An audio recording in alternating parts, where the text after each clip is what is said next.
I bet you have a spreadsheet. I do have a spreadsheet. It's like a to-do list. I worry that if I did that, it would become like too much structure. I'm never going to get to the fun moments or the more immersive moments.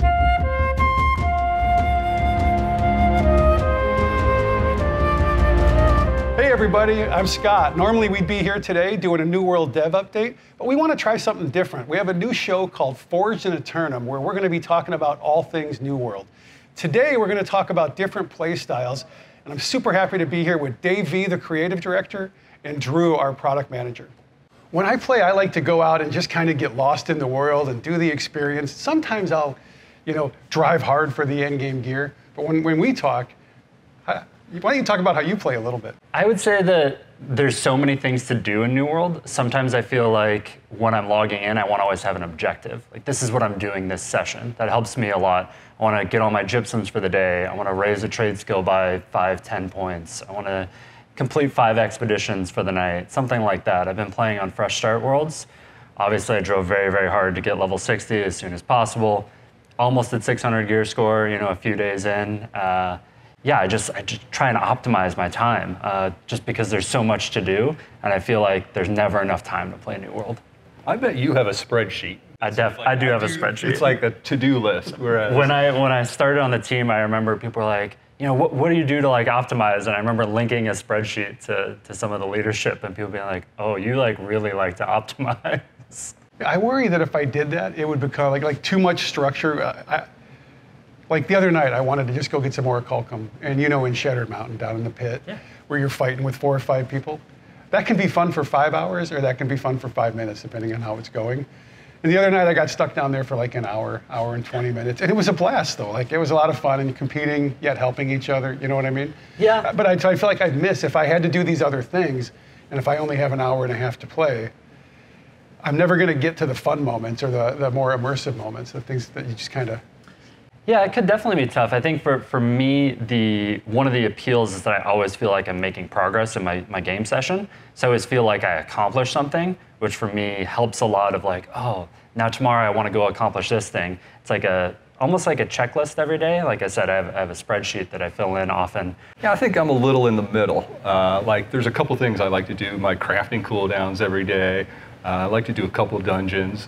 But then I sort of see what people are doing. I go on a chest run, see what my company's doing, and sort of go with the flow a little. Yeah? One of the things I think is neat about play styles is using the marketplace or not, the trading post. Because some people I know are very averse to using the trading post. And I actually read an interesting thread about someone who was trying to do a no trading post playthrough. And I think that's sort of interesting, where you're completely self-sufficient. You gather and craft everything yourself.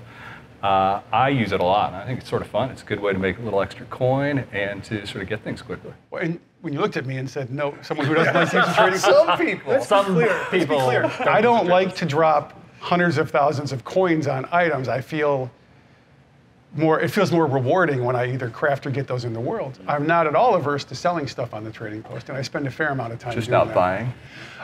I'll buy things if I'm trying to level up crafting or focusing on one of those, but I'm not gonna. I shouldn't say not.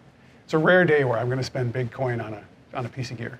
Sometimes just to fill out, if I have a hole in my build and I just sort of I'm sick of waiting for something. But I'll put a cap at 4,000 instead of 40,000 because I want to go find 4,000. You can't buy anything for 4,000. Absolutely, you can buy a 600 pair of shoes, boots for 4,000. You could probably get some pretty decent 2-perk pair of shoes, I'd say. Just something to carry me until I go and solve the problem myself in the world, which is, to me, that's where I get that excitement when I get that drop. And when I go buy the best thing, I'm basically telling myself, oh, you're never gonna beat this moment in the game.